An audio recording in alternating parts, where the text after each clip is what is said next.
Hora da gente fazer o nosso encontro de família, CNN Brasil e CNN Money juntos, para a gente falar do... Vocês não acreditam qual vai ser a novidade de hoje. Quer ver? Tem duas, na verdade. Ó, já vai aparecer na tela. Débora Oliveira conosco hoje. Eu não sei, eu liguei para uns 5 chefes, viu? Para falar, escuta, a Débora pode participar um dia do fechamento de mercado? Finalmente ela chegou. A segunda novidade é que a Bolsa Brasileira bateu o recorde. De novo. Querida Débora, conte tudo, não esconda nada. Bem-vinda ao Hora H.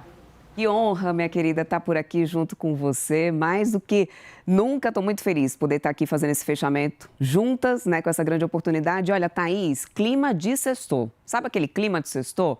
Parece que foi isso que andou contaminando o Ibovespa, só que o clima de sextou vem desde lá do início de semana, porque foi mais uma alta, mais um recorde para o principal índice da Bolsa Brasileira, com um recado muito claro. Investidor estrangeiro está entrando com força aqui na Bolsa Brasileira. Vamos dar uma olhada aqui, então, nos números? Olha só, eu vou trazer aqui para vocês como que a gente fechou, então, no principal índice da Bolsa Brasileira. O Ibovespa teve hoje, na máxima do dia, gente, ultrapassando os 180 mil pontos, viu, Thaís? Mas aqui, ó, no fechamento ficou assim, alta de 1,86%, 178.858 pontos.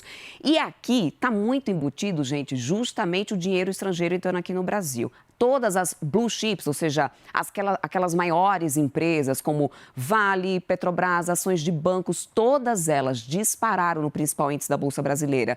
Porque aí tem um claro movimento que a gente tem acompanhado desde o início de semana de reposicionamento dos portfólios, do investidor estrangeiro dizendo assim, opa, com tanta incerteza acontecendo no mundo, eu vou reduzir a minha posição em Bolsa Americana, vou comprar um pouco mais aqui de emergentes. E aí o Brasil brilhou nessa história, porque a gente tem ativos muito descontados na Bolsa Brasileira, empresas que acabam sendo muito atrativas nessa hora e acaba gerando um valor importante nessa situação. É claro que isso já reflete também ali, ó, no dólar. Hoje a gente teve o dólar ficando praticamente no 0 a 0. Durante a semana a gente teve uma desvalorização do dólar em relação ao real. O dólar voltou aqui a ficar no patamar abaixo dos R$ 5,30, o que a gente sabe que é muito importante quando a gente tem esse alívio no câmbio. A gente também está falando de alívio nos preços, de inflação, tudo isso vem por tabela, mas aquele movimento ali vem muito sustentado justamente por essa alta do principal índice da Bolsa Brasileira, com a entrada do capital estrangeiro, que aí não tem dúvidas realmente do que vem acontecendo, é essa movimentação aí de estrangeiro para o Brasil. Aí a grande pergunta de $1 milhão é se esse movimento vai continuar, se esse baita otimismo vai continuar. A gente chegou a passar da casa dos 180 mil pontos e já tem muitas casas aqui no Brasil prevendo que a gente consegue chegar nesse ano aos 250 mil pontos, por causa de toda essa instabilidade que a gente tem acompanhado a nível global e que tem sido muito positiva aqui para o Brasil. Bom, eu vou mostrar aqui para vocês também quais foram as maiores altas e baixas do dia na próxima tela, que eu acho que a gente tem aqui.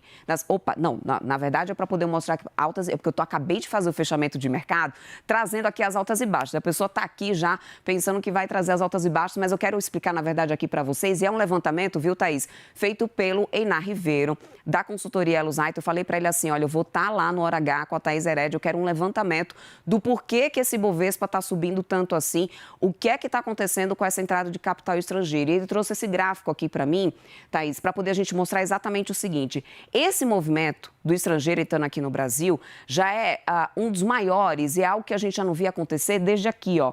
Desde dezembro de 2023. O volume do capital estrangeiro que tem entrado aqui na Bolsa Brasileira tem passado aqui, inclusive, de 12 bilhões e 300 milhões de reais. Então, isso aqui, esse gráfico, mostra pra gente que só esse fluxo aqui, ó, que é o que a gente tem no mês de janeiro, essa última coluna da entrada de capital estrangeiro, a gente já não via acontecer aqui, ó, desde dezembro de 2023.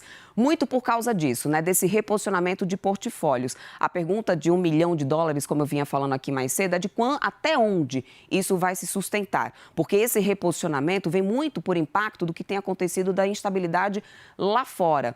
Mas e durante o ano de 2026? A gente precisa lembrar que temos também as questões domésticas que ainda serão muito precificadas ao longo do ano. E que se a gente está falando de um reposicionamento de carteiras por causa de instabilidade geopolítica, geopolítica, o risco de correção, ele também existe. É o que eu tenho conversado com vários analistas. É sobre essa possibilidade da gente também ter uma correção não está descartada, principalmente por causa de questões domésticas, eleições, questões fiscais, todo aquele debate que entra no radar também e que, por enquanto, não está sendo precificado. A gente tem visto aqui o estrangeiro respondendo com um fluxo muito importante que a gente já não via desde dezembro de 2023, Thaís.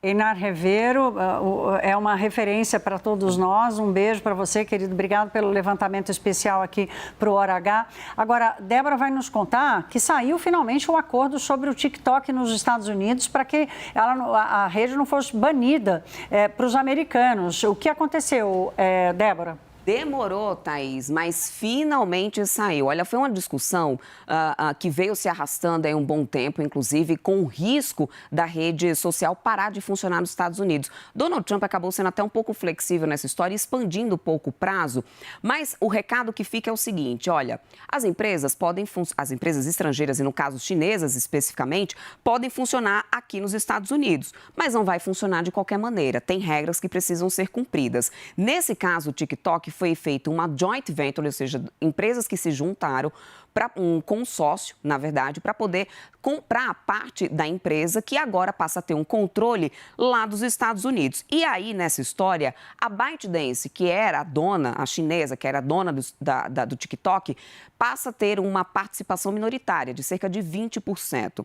O que muda com toda essa situação? Pode mudar a questão de monetização, pode mudar a questão de algoritmo, é uma das preocupações um dos questionamentos que a gente tem tido no mercado, e há também uma preocupação do quanto que isso pode abrir precedentes para outros países também querer exercer esse mesmo tipo de movimentação. Por isso foi uma discussão que veio, se arrastando por um bom tempo, com uma mensagem clara no final das contas de que o mercado americano, ele realmente é aberto, mas com algumas regras. E aí o TikTok segue nos Estados Unidos, mas pode não seguir do mesmo jeito, porque aí a gente tem aí uma discussão dessa provável mudança em questões de monetização, enquanto que os Estados Unidos, por outro lado, alega que isso aconteceu e essa pressão toda vinha acontecendo por uma questão de segurança de dados ali de americanos que, segundo o governo americano, estavam sujeitos aí a serem monitorados pelos chineses, por isso essa pressão.